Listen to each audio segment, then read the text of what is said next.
Okay, hello everyone. आज हम start करने वाले हैं केमिस्ट्री क्लास 10th का जो chapter chemical reaction and equations है, उसका topic balancing of chemical equations, कि हम केमिकल इक्वेशंस को बैलेंस कैसे करते हैं।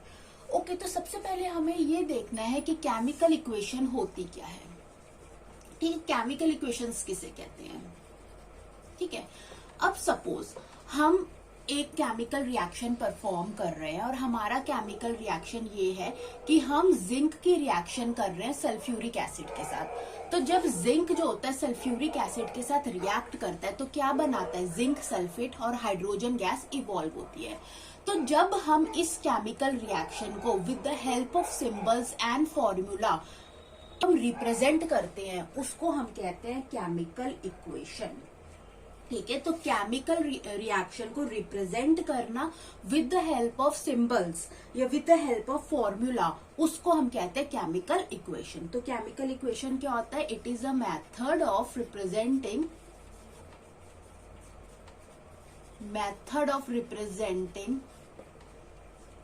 केमिकल रिएक्शन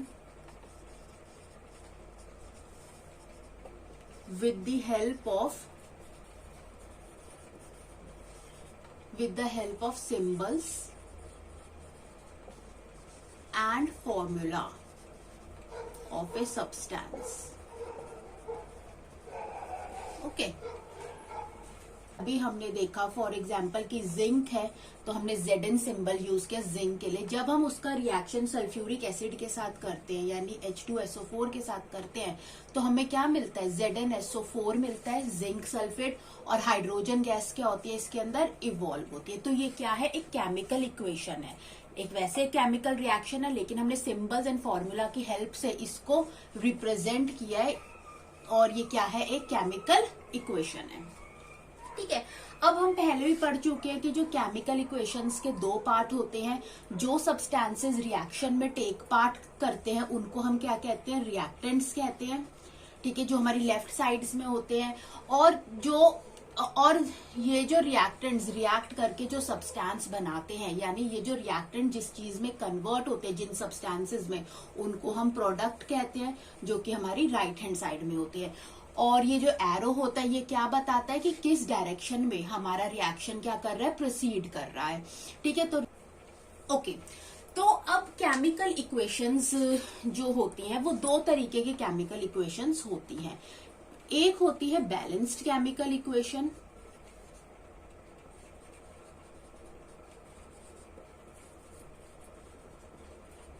और एक होती है अनबैलेंस्ड केमिकल इक्वेशन।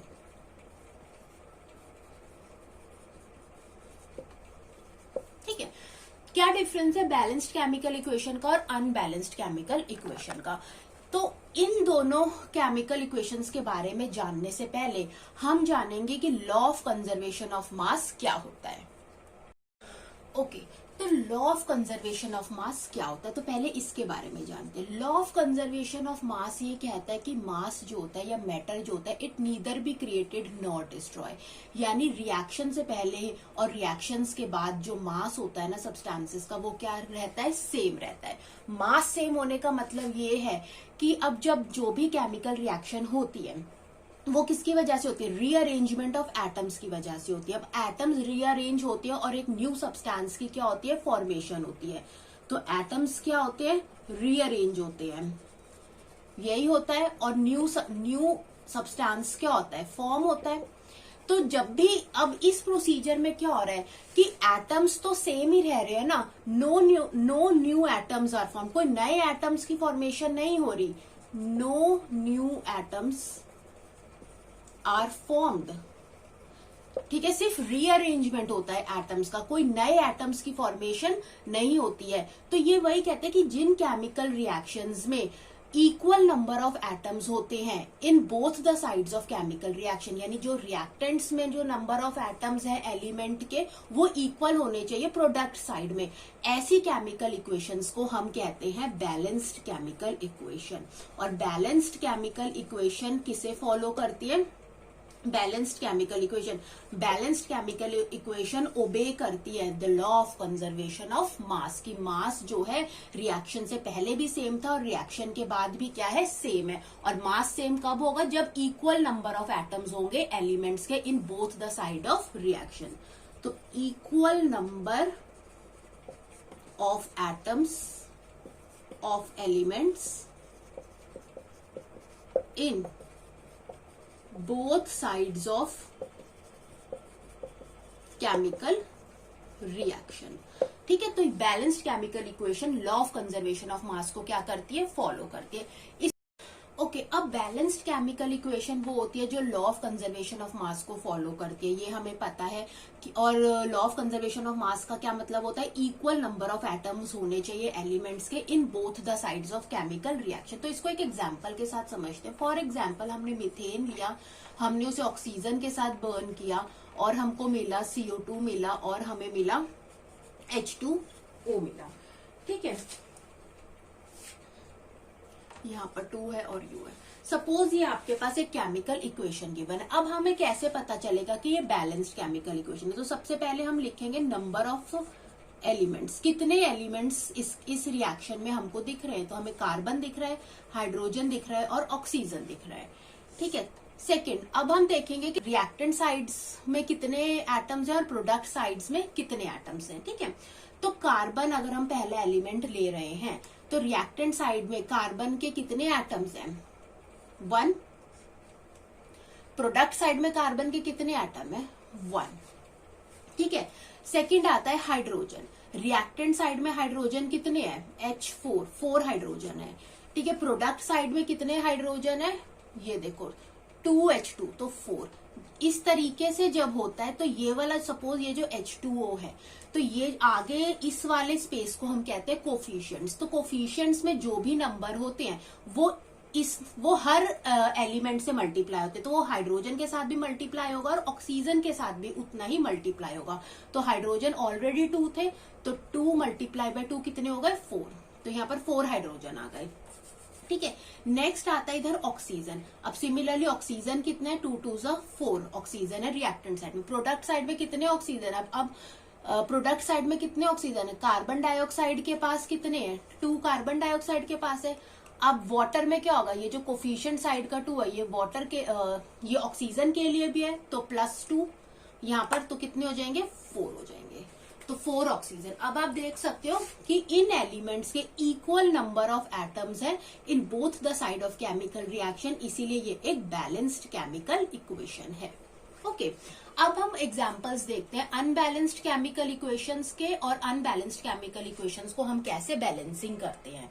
ठीक है, तो जब भी हम बैलेंसिंग करते हैं तो सबसे पहला स्टेप हमारा होता है कि जो भी हमें रिएक्शन दिया हुआ है, ये एक रिएक्शन दिया हुआ है, क्वेश्चन हमारा जो है कि sodium metal reacts with water to produce sodium hydroxide and hydrogen gas. तो इसे पढ़कर हम सबसे पहले अपनी स्ट्रक्चरल इक्वेशन लिख लेते हैं। ठीक है, तो सबसे पहले इसको पढ़ के हम इक्वेशन लिखते हैं, sodium metal Na reacts with water H2O to produce, क्या मिल रहा है, sodium hydroxide NaOH and hydrogen gas H2। ठीक है, अब हमें इस इक्वेशन को क्या करना है, बैलेंस करना है। तो सेकंड स्टेप होता है कि हमें सेकंड स्टेप में क्या करना होता है कि टेबल बनाना होता है जिसमें हमें नंबर ऑफ एलिमेंट्स लिखने होते हैं। एक मिनट, सबसे पहले हमें लिखने होते हैं नंबर ऑफ एलिमेंट्स जो रिएक्शन में प्रेजेंट है, फिर हमें लिखने होते कितने एटम्स हैं। ठीक है, एटम्स ऑफ रिएक्टेंट साइड्स और एटम्स लिखने हैं प्रोडक्ट साइड्स में जो है। ठीक है, ठीक है, तो अब देखते हैं यहां पर, देखो अब हमें यहाँ पर इस इक्वेशन के अंदर कौन कौन से एलिमेंट्स दिख रहे हैं, हमें सोडियम दिख रहा है, हमें हाइड्रोजन दिख रहा है, हमें ऑक्सीजन दिख रहा है। ये 3 ही एलिमेंट्स हमको इसमें दिख रहे हैं।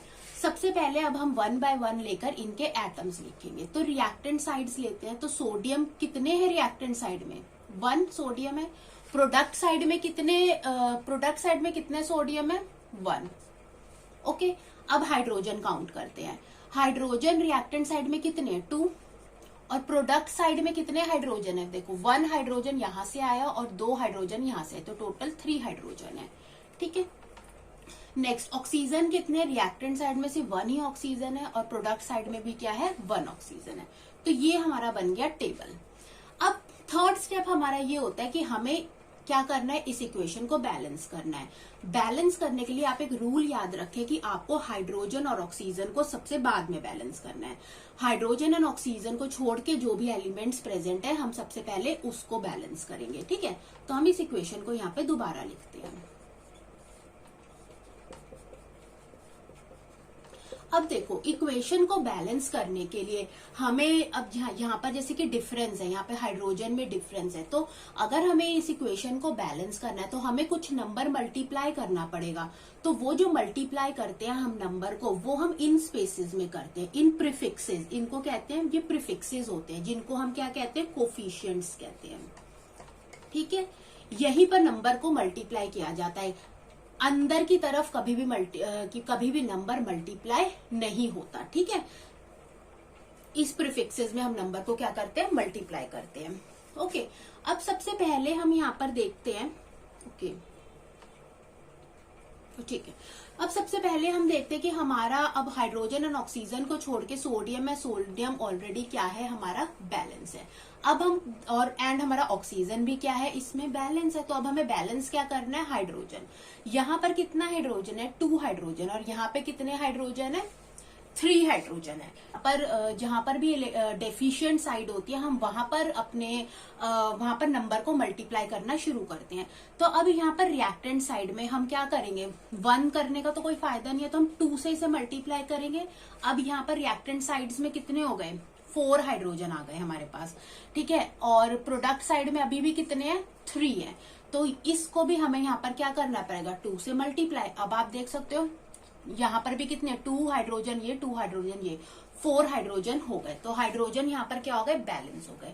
अच्छा, अगर हम एक एलिमेंट को बैलेंस करते उसकी वजह से हो सकता है कि ऑलरेडी बैलेंस्ड एलिमेंट जो है, ऑलरेडी बैलेंस्ड एलिमेंट वो अनबैलेंस हो जाए, तो उसको आपको दोबारा से बैलेंस करना पड़ेगा। अब हम देखते हैं ऑक्सीजन बैलेंस है कि नहीं है। तो 2 ऑक्सीजन यहाँ पर है। ठीक है, अब यहाँ पर 2 ऑक्सीजन है और यहाँ पर भी कितने ऑक्सीजन आ गए हैं, अब यहाँ पर भी 2 ही ऑक्सीजन हो गए। तो ऑक्सीजन भी यहाँ पर क्या है, बैलेंस हो चुका है।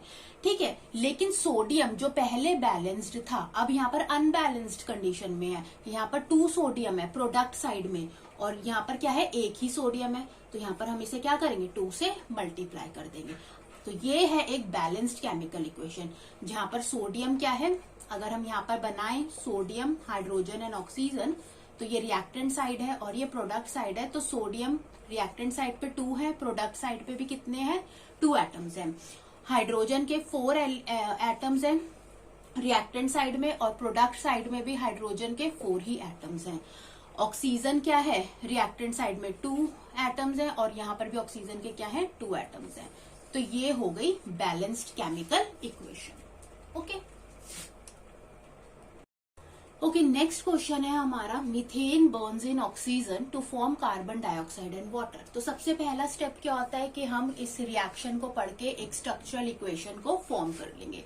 तो मीथेन फॉर्मूला होता है CH4, it Burns in oxygen के साथ बर्न कर रहा है और क्या बना रहा है, कार्बन डाइऑक्साइड बना रहा है और वाटर बना रहा है। Step 1 complete. स्टेप 2 क्या होता है, टेबल बनाना, जिसमें हम क्या लिखते हैं, नंबर ऑफ एलिमेंट्स लिखते हैं।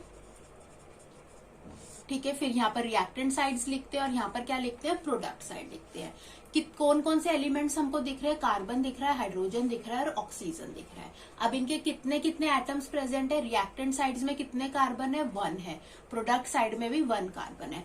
हाइड्रोजन कितने, रिएक्टेंट साइड में 4 है और प्रोडक्ट साइड में कितने हाइड्रोजन है, 2 है। ऑक्सीजन कितने हैं, रिएक्टेंट साइड में 2 है और प्रोडक्ट साइड में कितने ऑक्सीजन है, 3 है।